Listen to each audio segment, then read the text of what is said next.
한 해 마지막 주일날, 저도 어제는 유난히 감회가 새롭더라고요. 우리 성도들에게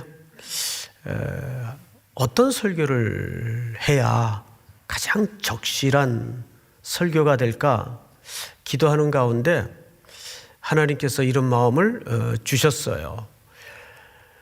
참 웃을 일 없고 기뻐할 수 없는 이 세계적인 환난 속에 우리 그리스도인들마저 어깨를 늘어뜨리고 처진 모습으로 있어서는 이게 옳은가 하는 생각이 들어요. 그러면 성경은 우리에게 어떻게 얘기하는가 보니까 항상 기뻐하라, 다시 말하노니 기뻐하라. 놀랍게도 이 기뻐하라는 말이 명령형으로 돼 있어요. 기뻐질 때까지 그냥 좀 기다리자, 이렇게 수동적으로 설명하지 않았어요. 명령형으로 돼 있어요. 명령형으로 됐다는 건 무슨 뜻일까요?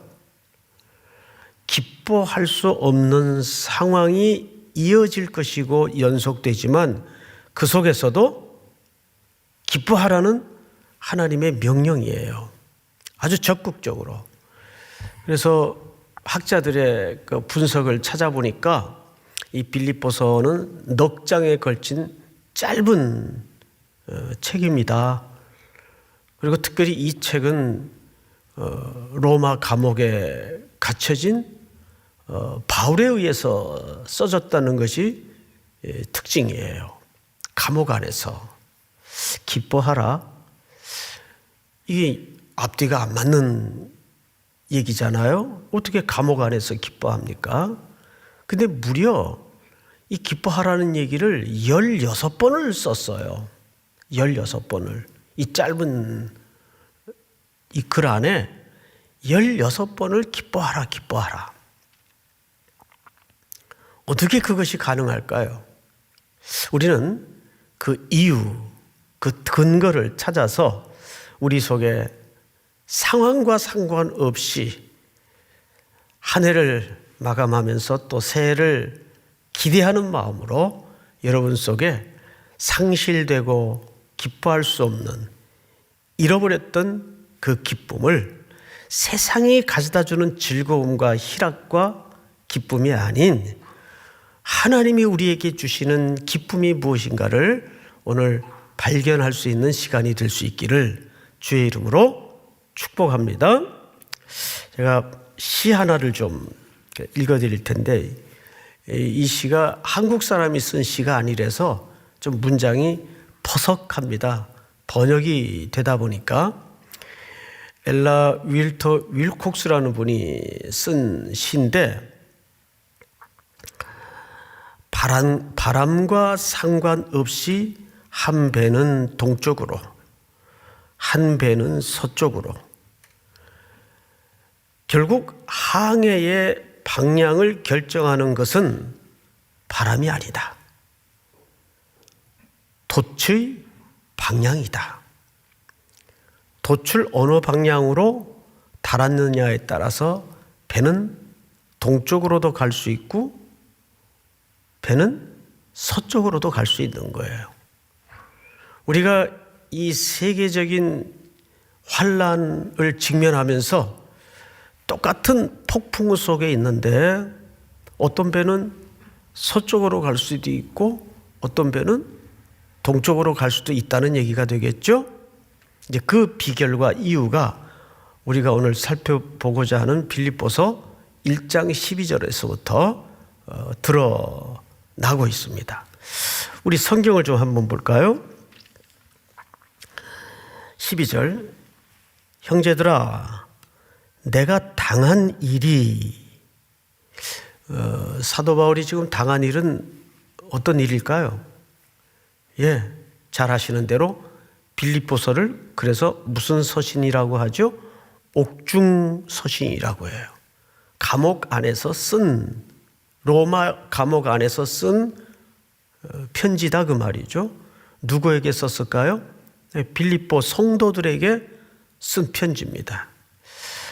빌립보 성도들은 또 빌립보 성도들뿐만 아니라 데살로니가 교인들이든지 고린도 교인들이든지 에베소 교인들이든지 항상 여기 복음을 전했던, 우리 지역의 교회를 설립했던 그 바울 선생님은 지금쯤 어디를 돌아다니고 있을까? 늘 소식이 끊겨요. 왜? 항상 비상한 상황 속에서 쫓겨다니니까, 그러다 보니까 요즘처럼 무슨 SNS가 있었던 시대도 아닐 테고 항상 소식이 실종이 돼요. 그래서 교회들은 늘 그 바울 선생님 소식을 알아보느라고 전전긍긍하는 상황이에요. 그래서 빌립보 교인들이 여러 가지 추측과 또 예상을 당연히 하고 있었겠죠. 무슨 어려운 일이 생겼나? 왜 이렇게 소식이 끊기지? 어디 몸이 아픈가? 또 감옥에 들어갔나? 아니면 선교 여행을 다니다가 순교를 한 건가? 도무지 알 수가 없는 거예요. 그런데 인편에 소식이 날아들었어요. 그 4가지 정도 예상의 범주를 결국 벗어나지 못하고 감옥에 갇혔다는 소식을 듣게 된 겁니다. 그래서 빌립보 성도들이 참 착해요. 성도들이 다 착하긴 착하죠. 그래서 열심히 감옥에서 고생하고 있는 사도 바울의 그 물품을 대주기 위해서 디도편에 물품을 다 모아가지고 보낸 거예요. 그래서 사도 바울이 그 물품을 받아들고 참 감사하고 기쁜 마음에 이 편지를 쓰게 되는데, 물품을 받았다고 기쁜 건 아닐 거란 말이에요. 그러면서 오늘 과연 사도 바울이 그 감옥이라는 환경, 메인 몸 아니에요? 그 이야기를 당한 일이라고 소개를 하는 겁니다. 성경을 좀 보십시다.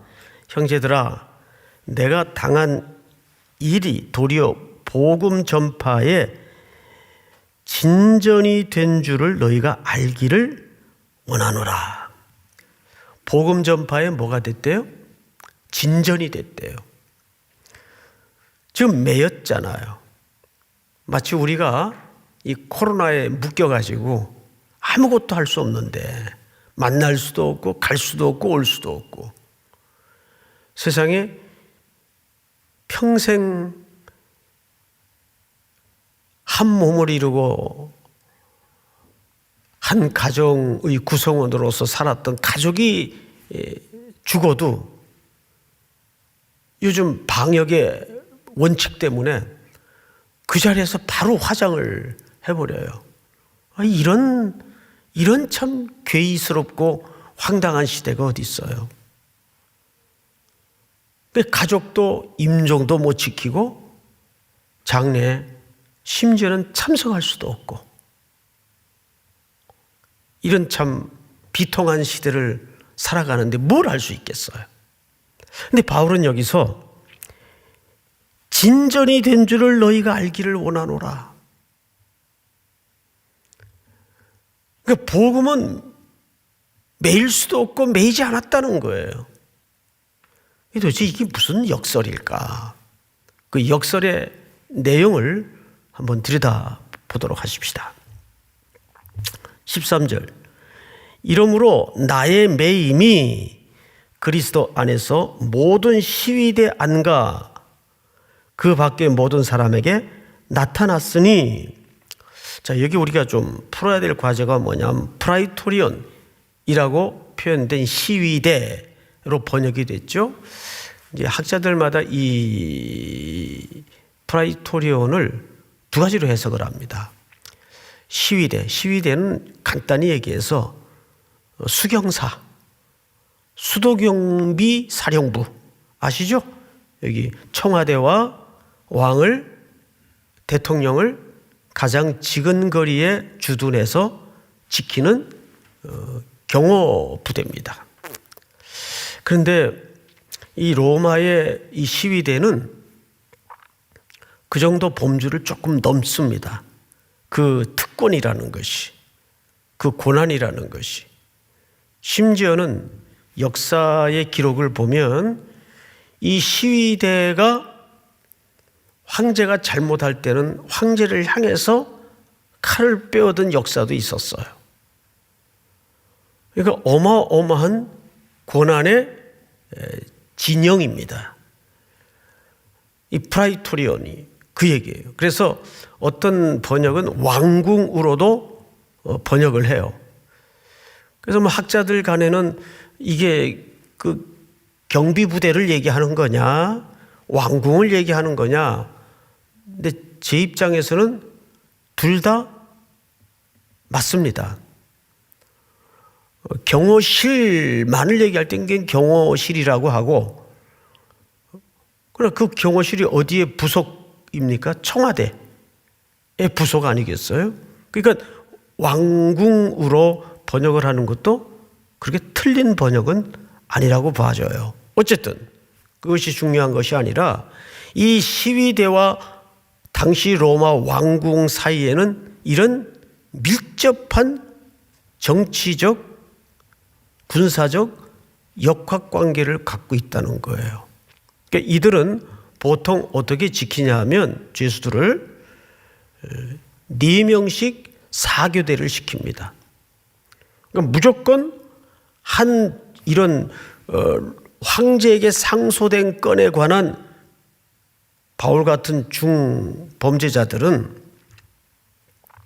어떻게 지키냐면 하루에 16명이 결국 이 한 사람을 지키기 위해서 4명씩 교대로 근무를 해요. 그럼 사도 바울은 묶여 있지만 하루에 몇 명을 만납니까? 14명을 만나야 돼요. 그러면 사도 바울이 그 14명에게 뭐 하겠어요? 여러분 생각 같으면. 감옥에서. 우리 시간도 많은데 카드 놀이 좀 할까요? 뭐 그러겠어요? 그 수비대, 시위대 군인들에게 그 사람들은 상당한 고위 관료들입니다. 계속 저 귀에 피가 나도록 복음을 전하는 거예요. 아, 또 이 사람 또 당번이네 오늘. 아마 그러면서 그 순서를 맡았을 것 같아요. 제가 그때 살지 않아서 표정은 모르겠지만 계속 교대로 돌아가는 겁니다. 그런데 역사가들의 합리적 추론을 해보면 이것이 로마 왕궁으로 복음이 들어가는데 지름길 역할을 했다라고 많이들 이야기를 합니다. 그러나 그것은 합리적 추론일 뿐이에요. 그러나 전혀 근거가 없을 수는 없어요. 문제는 사도 바울이 지금 그 얘기를 하는 거예요. 나를 묶거나 그럼 묶인 채로 복음을 전하면 되지 뭐. 이 팬데믹 상황으로 교회를 전부 다 문 닫게 만들고 집에서 못 나오게 해 교인들을 이렇게 또 하는 거예요. 온라인으로, 줌으로. 우리가 코로나를 맞기 전에는 이렇게라도 예배 드릴 수 있을 줄 여러분 어떻게 알았어요? 저도 상상을 못했어요. 그런데 또 하는 거예요. 마치 복음은 물처럼 계속해서 앞에 돌이 있으면 돌을 넘어가고 또 큰 바위돌이 있으면 옆으로 돌아가고 계속 복음은 앞으로 가는 거예요. 사도 바울이 13절에서 이러므로 나의 매임이 그리스도 안에서 모든 시위대 안과 그 밖의 모든 사람에게 나타났으니. 근데 여기 중요한 조건이 있었죠. 누구 안에서? 그리스도 안에서. 그리스도 안에서. 이것이 가능했다 그 말이에요. 여러분, 빌립보서는 짧은 책이지만 기뻐하라. 기뻐하라.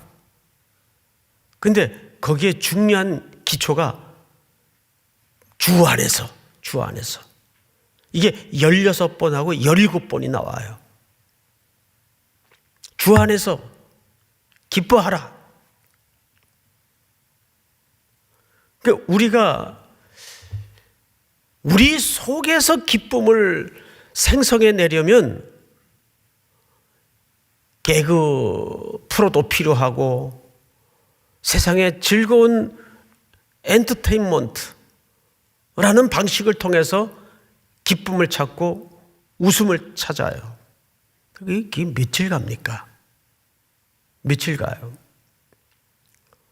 하루 이틀밖에 못 가요. 어제 어느 자매님으로부터 잠깐 들은 얘기인데, 자기가 평생 많은 일들을 겪었지만 예수 그리스도를 구주로 만날 때 그 희열만큼은 어떤 것도 압도할 수 없었다.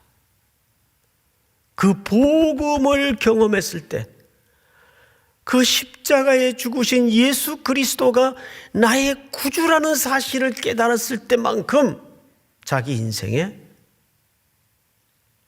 희열은 없었다는 거예요. 바로 그 희열이 사도 바울이 말하고 싶었던 기쁨이에요. 그 기쁨이, 그러니까 우리가 기뻐할 수 있는 가장 중요한 근거는 우리 안에 예수로 가득 찰 때, 우리 중심에 예수가 가득 찰 때 그게 이렇게 삐져나오고 터져나오고 넘쳐나게 돼 있는 거예요. 기쁨이라는 건 그런 거 아니겠어요? 짜내는 게 기쁨은 아니잖아요. 그런데 이것은 사도 바울의 이야기고, 이 매였지만 복음은 중단될 수 없이 번져나갔어요. 복음을 묶을 수가 없었어요. 온 시대도, 어느 시대도 수많은 순교의 피가 역사 속에 흘러넘쳤지만 교회를 말살할 수 없었고 복음을 중단할 수 없었어요. 사도 바울도 마찬가지예요. 몇 가지 증상이 나타났어요. 그 증상을 좀 소개해 드리겠습니다. 14절을 보세요. 형제 중 다수가 나의 매임으로 말미암아 주 안에서 신뢰함으로 겁 없이 하나님의 말씀을 더욱 담대히 전하게 되었느니라. 자, 처음에 나타난 현상은 사도 바울 선생님이 갇혔으니까 이런 여기서 종막을 고해야 되겠다, 여기서 끝내야 되겠다, 이랬던 것이 아니라 그 복음의 능력과 사도 바울 선생님이 가르쳤던 복음을 깨달은 성도들이, 그럼 우리가 더욱 복음을 증거하는데 힘을 내자, 선생님을 대신해서라도 우리가 예수를 전하고 더 힘을 내자, 이런 종류가 하나 나타나기 시작했어요. 두 번째 종류를 보십시다. 15절. 어떤 이들은 투기와 분쟁으로, 어떤 일은 착한 뜻으로 그리스도를 전파하나니. 자, 여러분, 그렇게 복음을, 확신을 가지고 바울 선생님이 전한 복음을 전하고 있는 성도들 가운데도 이상하게 동기가 또 달라요. 그렇죠? 어떤 이들은 투기와 분쟁으로, 어떤 이들은 선한 뜻으로. 이게 무슨 얘기일까요? 즉 로마 제국하의 교회들은 사도 바울을 다 찬성했던 것만은 아니에요. 심지어는 예수를 향해서도 돌을 든 사람들이 있었는데 바울에게 반대자가 없겠어요?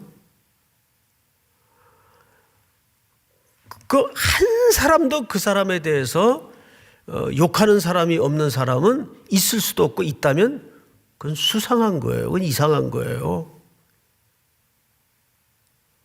예수님을 향해서도 돌멩이를 든 인간들이 있었는데 그 제자인 사도 바울이야 하물며 반대자들이 있었어요. 그 사람들은 사도 바울이 갇히니까 저 사람은 이제 끝났어. 이제 더 이상 사도 바울의 영향력을 이 로마 제국 교회들에게 끼칠 수가 없어. 이참에 우리가 더 열심히 복음 전해서 우리 영향력을 좀 확대하자. 이런 순수하지 못한 동기로 또 복음을 전하는 사람들이 있었어요. 근데 그런 다양한 반응을 바라보는 소식을 들은 사도 바울 입장에서는 어떻게 바라봤을까? 놀라운 얘기를 해요. 자, 성경을 보십시다. 16절, 이들은 내가 복음을 변증하기 위하여 세우심을 받은 줄 알고 사랑으로 하나, 선한 뜻으로 하는 사람들은 이 말은 무슨 얘기냐면 하나님의 섭리 속에 우리 사도이신 바울 선생님은 로마 황제 앞에서 복음을 변증해야 했기에 이렇게 갇혀 있으니 우리가 대신이라도 나가서 복음을 전하자, 이렇게 된 거예요. 그걸 다 알아요. 선한 뜻으로 복음을 전했던 성도들은. 그런데 17절이 문제입니다. 그들은 나의 매임에 괴로움을 더하게 할 줄로 생각하여 순수하지 못하게 다툼으로 그리스도를 전파한다, 이렇게 돼 있어요. 근데 한쪽에서는 바울을 싫어하는 사람들은 저 사람 결국 혼자 다 하는 것처럼 들고 뛰고 난리치더니 붙잡혔구만. 이참에 우리가 더 열심히 복음 전해서 우리 영향력을 좀 더 확대해 나갑시다. 이렇게 됐다 그 말이에요. 자, 그런데 18절을 한번 다 같이 읽어볼까요? 18절 시작. 그러면 무엇이냐? 거칠애로 하나 참으로 하나 무슨 방도로 하든지 전파되는 것은 그리스도니 이로써 나는 기뻐하고 또한 기뻐하리라. 이 말을 이렇게 오해해서는 안 돼요. 방법이 어쨌든 그리스도만 전파하면 된다, 그 얘기가 아니에요. 이 말은 방법이 아무리면 어떠냐, 복음만 전파되면 되지, 그 얘기가 아니라 그들이 그런 불손한 동기를 가지고 그리스도를 전파하더라도 봐라, 복음은 막지 못한다, 그 뜻이에요. 복음의 전파와 복음의 영향력은 하나님이 하시는 거지 그들이 막을 수가 없다, 그 말이에요. 그러니까 방법이 아무래면 좋다, 여기에 초점이 있는 게 아니에요. 그럼에도 불구하고 복음 전파를, 또 복음의 확장은 이들이 막을 수 없다. 복음은 그 자체가 능력이 되기 때문에 이 얘기를 사도 바울이 하고 싶은 거예요. 사랑하는 성도 여러분, 그러면서 여기 바울이 이로써 나는 기뻐하고 또한 기뻐하리라. 이것이 너희의 간구와 예수 그리스도의 성령의 도우심으로 나를 구원에 이르게 할 줄 아는 거로. 바울 선생님이 구원 받았잖아요. 근데 왜 이런 것들이 구원에 이르게 할 줄 미래형으로 썼을까요? 여기에는 구원이라는 종합적인 통전적 이해를 좀 가져야 됩니다. 우린 구원을 받았지만 아직 완성된 자들이 아니에요. 우린 지금 우겨쌈을 당할 수도 있고 어려움을 겪을 수도 있어요. 지금 그 자리에 버티고 서서 이 세상의 조류와 세상의 태풍에 떠밀려가지 않으려고 지금 아무것도 할 수 없고 서 있지만 이렇게 서 있기 위해서는 온 힘을 버티고 서는 거예요. 지금 시대가 그래요. 그런데 그 과정에서 우리는 사도 바울처럼 수많은 고난을, 환난을, 바람을, 폭풍우를 맞을 수밖에 없어요. 욥 같은 경우에도 그 위대한 신앙 고백을 결국 하기까지 얼마나 주변에서의 공격과 질타가 있었습니까? 또 그 자신도 얼마나 휘청거리고 흔들거렸습니까? 그런데도 여기서 사도 바울이 말하고 싶은 것은 뭐냐 하면 내가 분명히 저 종말의 끝에 예수 그리스도께서 다시 오셔서 이 모든 것들을 제대로 평가하시는 날 너희들이 나를 공격하고 세상이 나를 사형이라고 언도해 놨던 그 모든 것들이 최종적 평가가 이루어질 것이다. 이 이야기를 여전히 같은 옥중 서신 중에 한 편이었던 디모데 후서에서 바울이 4장 8절을 보시면 이렇게 얘기합니다. 이제후로는 나를 위하여 의의 면류관이 예비되었으므로 주 곧 의로우신 재판장이 그날에 내게 주실 것이며 내게만 아니라 주의 나타나심을 사모하는 모든 자에게도니라. 자, 여기 우리가 늘 관심을 갖는 단어가 의의 면류관입니다. 의 면류관은 우리 모두가 당연히 받아요. 그런데 사도 바울의 심장 한복판에 놀라운 단어 채택 하나가 뭐냐 하면 하나님을 뭘로 쓰시겠어요? 의로운 재판장으로 쓰시겠어요. 법정 용어예요. 그는 구약을 꿰뚫고 있는 가말리엘 문화의 대학자입니다. 마지막 이 글에 하나님에 대한 수식어가 이렇게 없어서 재판장이라는 수식어를 했을까요? 의로우신 하나님, 산성이신 하나님, 위대하신 하나님, 영광스러운 하나님, 얼마나 좋은 수식어가 많아요. 그런데 그 단어를 다 내려놓고 의로우신 재판장이, 이 단어를 채택한 이유가 뭘까요? 지금 바울은 묶여 있어요. 곧 황제 앞에 서서 이제 사형이라는 언도를 받을 겁니다.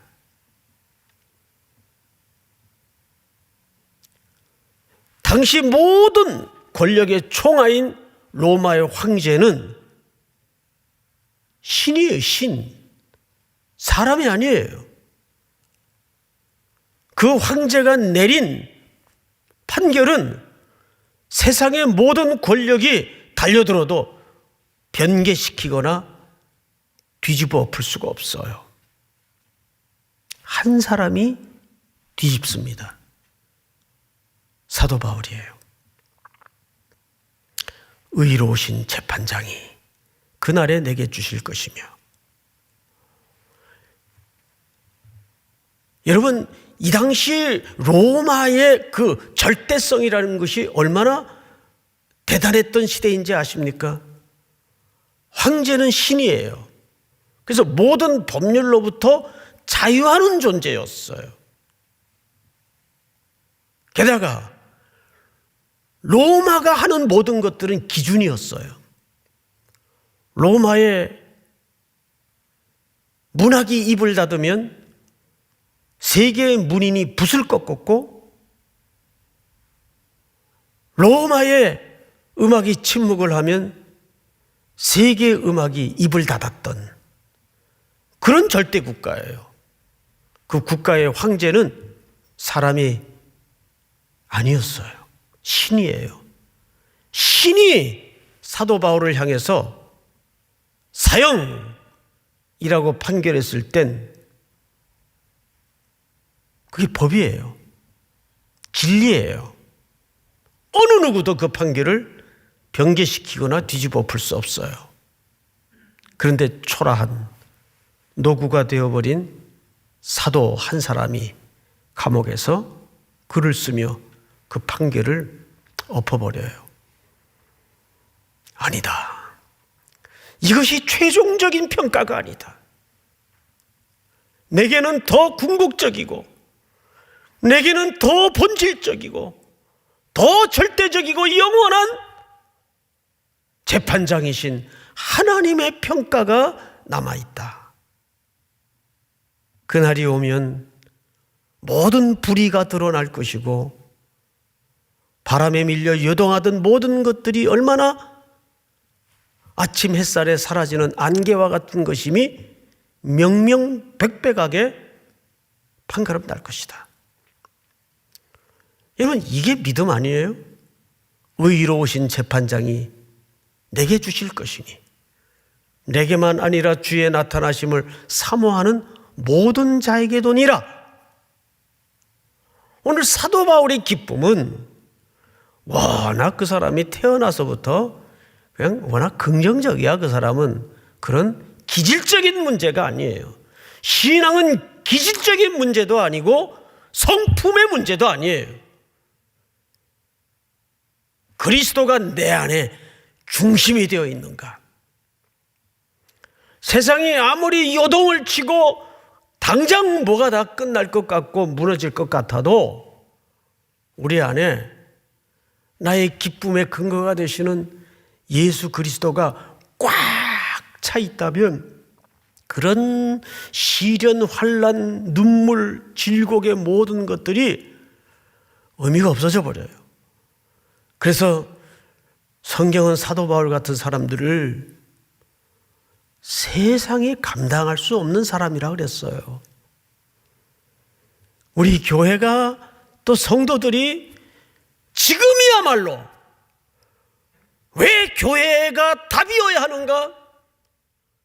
왜 성도들의 삶과 성도들의 걷는 목적지가 유일한 세상 사람들과 세상을 향한 해답이어야 하는가를 드러낼 때입니다. 우리 요한복음 16장을 한번 볼까요? 지금은 너희가 근심하나 내가 다시 너희를 보리니 너희 마음이 기쁠 것이요 너희 기쁨을 빼앗을 자가 없으리라. 할렐루야. 그 우리 기쁨의 기초가, 출처가 누구이어야 합니까? 그럼 여러분들이 가정에서라도 예수 그리스도, 다시 한번요, 누구이어야 합니까? 예수 그리스도. 우리 요한복음 17장을 한번 마지막으로 볼까요? 지금 내가 아버지께로 가오니 내가 세상에서 이 말을 하옵는 것은 그들로 내 기쁨을 그들 안에 충만히 가지게 하려 함이니라. 우리가 생성하고 우리가 의지력을 발동시켜서 그래 힘내야지, 이게 우리 기쁨의 출처가 아니에요. 그리스도가 우리 안에 빈틈없이 들어오면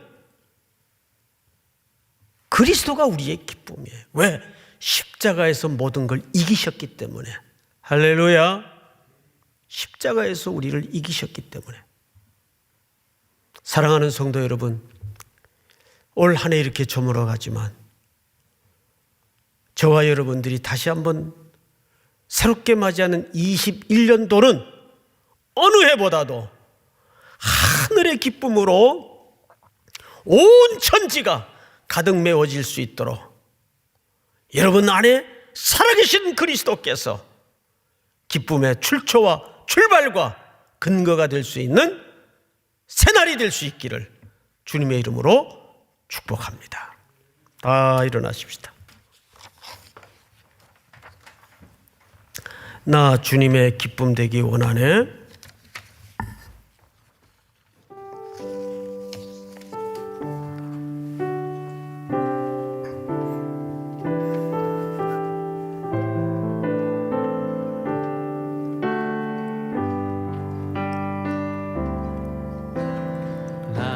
주님의 기쁨 되기 원하네. 내 마음을 새롭게 하소서. 새 부대가 되게 하여 주사. 주님의 빛 비추게 하소서. 겸손히 내 마음 드립니다. 겸손히 내 마음 드립니다.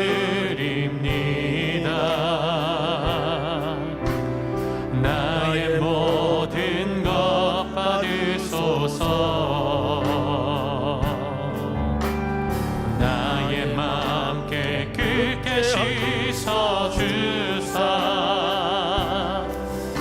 주의 길로 행하게 하소서. 내가 원하는 한 가지 주님의 기쁨이 되는 것. 내가 원하는 한 가지 주님의 기쁨이 되는 것. 내가 원하는 한 가지 주님의 기쁨이 되는 것. 내가 원하는 한 가지 주님의 기쁨이 되는 것. 항상 기뻐하라. 다시 말하노니 기뻐하라. 기쁨을 명령해 주신 주님 감사합니다. 온통 세상은 우울과 자살과 절망으로 가득 메워져 있지만 여전히 오늘도 우리 안에 충만해 계신 그리스도 때문에 기뻐할 수 있는 근거를 발견하게 하시고 기뻐할 수 있는 이유를 확인하게 하여 주시옵기를 간절히 원합니다. 우리 가정과 우리 성도들의 마음을 바위돌처럼 짓누르고 있는 모든 절망이 예수 그리스도의 충만하신 역사로 물러가게 하시고 어둠의 세력들이 흩어지는 은혜를 누리게 하여 주시옵기를 간절히 원합니다. 모든 성도들의 가정마다 예수로 충만한 새해가 될 수 있도록 인도해 주시옵소서. 그리스도가 기쁨의 근거가 되게 하시고 출처가 되게 하여 주시옵소서. 그리스도만이 우리의 길이 되시고 우리의 소망이 되시고 우리가 사는 이유가 되시며 그리스도께서 우리의 출발이요 우리의 목적지가 되게 하여 주시옵소서. 세 분의 목사님 장도의 길을 떠납니다. 임마누엘로 동행해 주시옵소서. 이 시간도 코로나로 묶여있고 질병에 눌려있는 모든 지구촌의 환우들을 주의 보혈로 씻어 주시옵소서.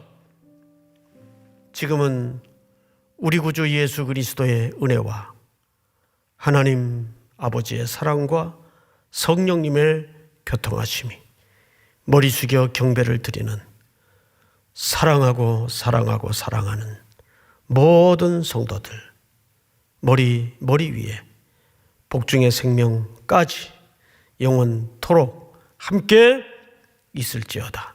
아멘.